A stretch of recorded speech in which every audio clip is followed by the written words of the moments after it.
For years, the world believed Serbia's army was done, old, broken, and forgotten. But in January 2025, that belief was about to change forever. Over the quiet city of Belgrade, strange flashes appeared in the sky. Satellites picked up movement, long columns of tanks rolling under bright floodlights. Engines roared through the night, metal rumbled across frozen ground. Something powerful was returning. After decades of decline, Serbia suddenly showed one of the most modern armies in the Balkans. No one saw it coming.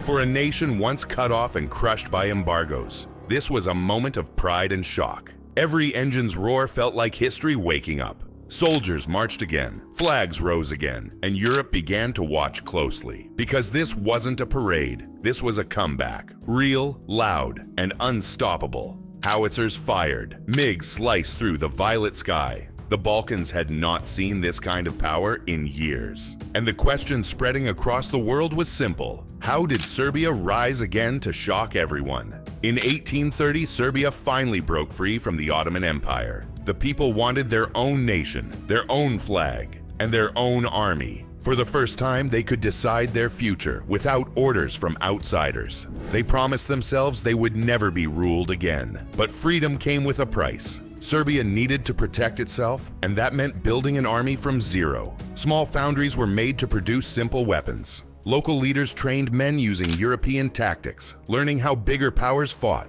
Every village sent its sons, not for money, but to defend their homes and families. It wasn't about pride, it was about survival. Still, the new army was weak and small.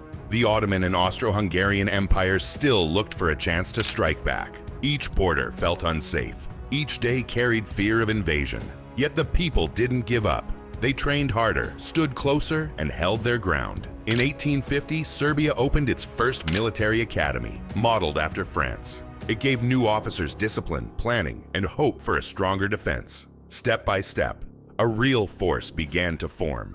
But no one knew what storms were coming next. Would this young army survive the next century, or be crushed before it even began?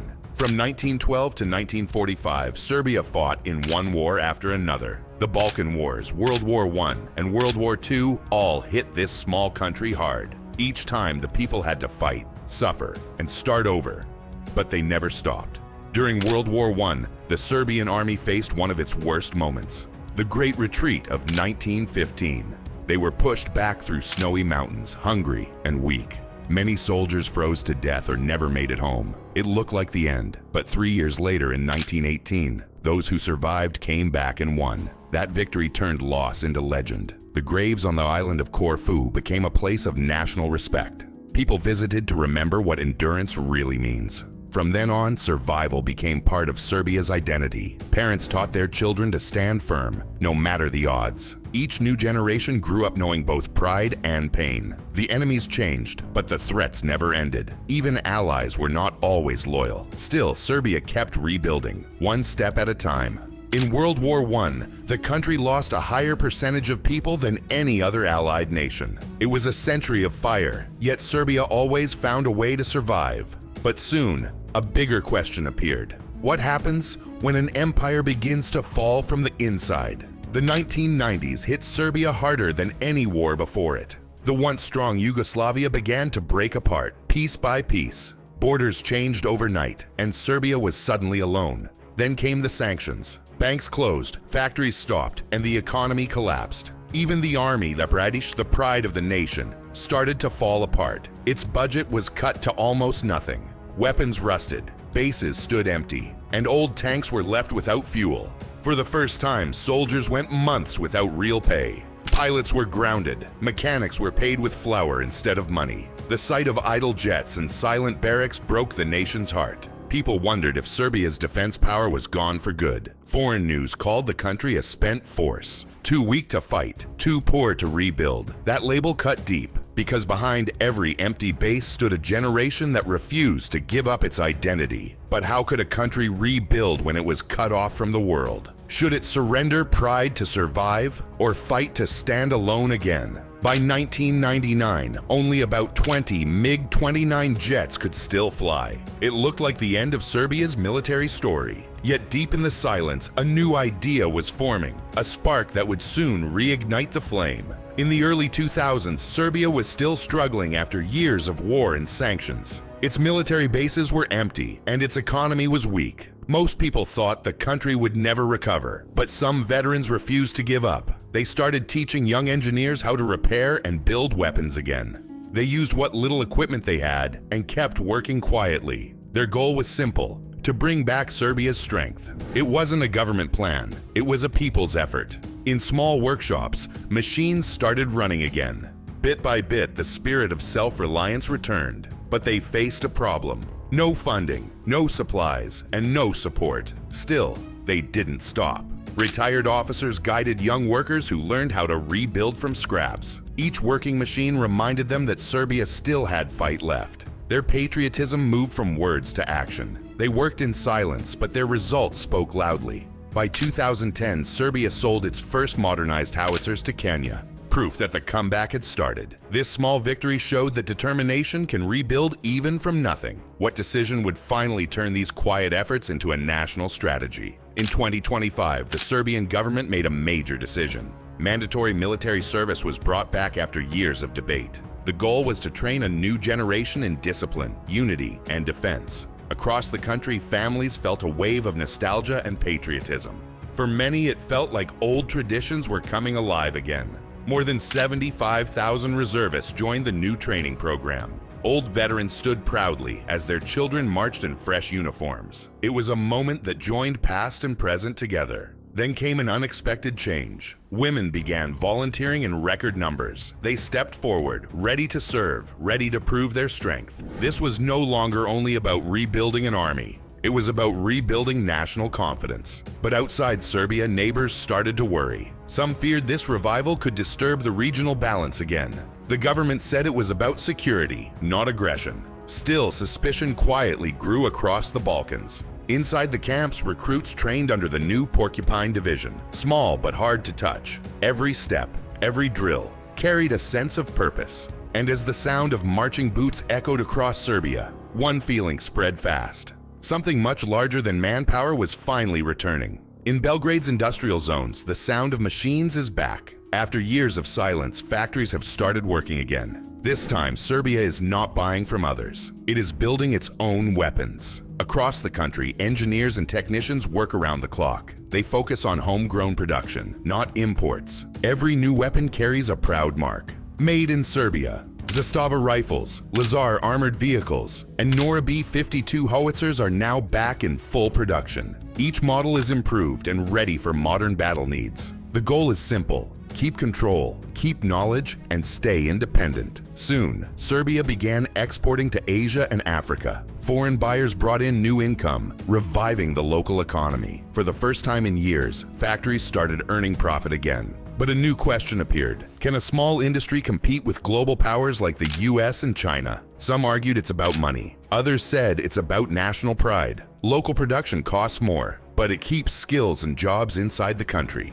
The Nora howitzer, now called Balkan Thunder, became a symbol of this comeback. Each weapon built was more than metal. It was a message that Serbia was rising again. And as these machines rolled out, another challenge came into focus. Could Serbia's power on the ground reach the skies too? Between 2023 and 2025, Serbia turned its focus to the skies. Old MiG-29 fighters and J-22 strike jets were upgraded with new systems and weapons. For the first time in decades, the Air Force started looking modern again. Every pilot who took off felt the weight of heritage in each flight. They were flying not just for defense, but for national pride. Together, they gave Serbia stronger range and reaction speed in the air. At air shows, crowds cheered and waved flags as planes roared above. People shouted, "Serbia flies again." It was a message to the world. The skies were no longer empty, but the upgrades didn't stop there. New HQ-22 defense batteries arrived from China, adding long-range protection that covered much of the country. Suddenly, NATO radars began to track Serbia as a serious air player. Analysts noticed that Belgrade was no longer on the sidelines. Still, challenges remained. Serbia's dependence on Russian parts created tension with its goal of full independence. The MiG-29 SM upgrades, however, extended the jet's service life to 2035, buying time to plan ahead. Serbia had reclaimed its airspace with power and precision. But just when the world thought it had seen enough, a new defense deal appeared that stunned all of Europe. In 2024, Serbia made the biggest move in its modern military history.